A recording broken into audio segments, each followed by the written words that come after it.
The aristocratic organization of Britain's social classes led to the formation of a democratic government in the colonies. From the beginning, a distinguishing characteristic of American society was the diversity of the population, both religiously, ethnically, and economically. This diversity was a product of the way America was originally colonized by many different European nations. Diversity was a positive thing for American colonies.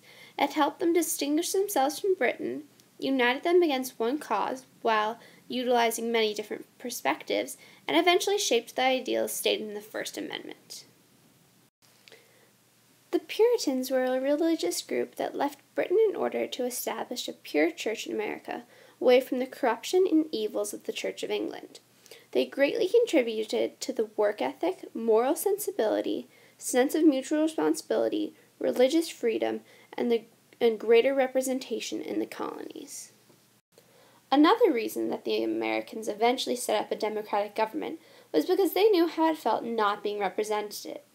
The British argued that they were virtually represented, meaning that someone else in Parliament was looking out for them. But how likely is this when only 3% of men in Britain could vote? Here is a list of major acts passed by the British Parliament without any representation or say from the colonists. Because Britain's motives for colonization were purely economic, colonists felt little responsibility towards the crown. Many viewed the British as money-loving aristocrats and had trouble identifying with them. This led to the unity of the soon-to-be Americans and a shared belief that one should benefit from their own hard work, a belief that is still reflected in the American work ethic today. For many, the colonies were seen as a place of new beginnings, a place where British laws, customs, and doctrines were removed and one was able to be in control of one's own life. Because of these sort of hopes for the new world, they needed a new sort of government, one where every person could have a say, and people were not just handed money while others had nothing. That is why many colonies reformed inheritance laws in order to create more social equality.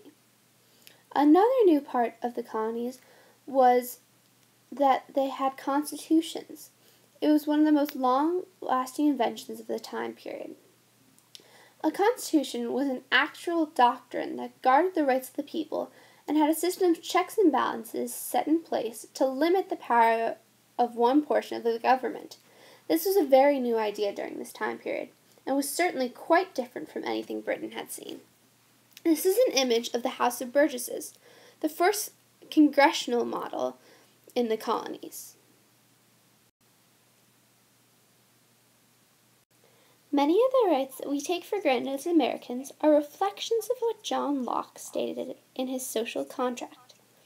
Things like giving up a small portion of our own freedom in exchange for protection and more rights given to us by our democratic government.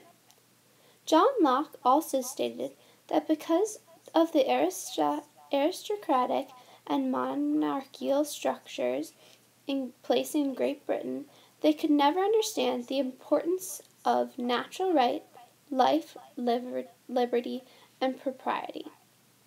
These ideas eventually became the main pillars of American democracy. I believe that if the colonists had never experienced the fault of British aristocracy, we would not have the same democratic government today, or at least not one based on life, liberty, and equality.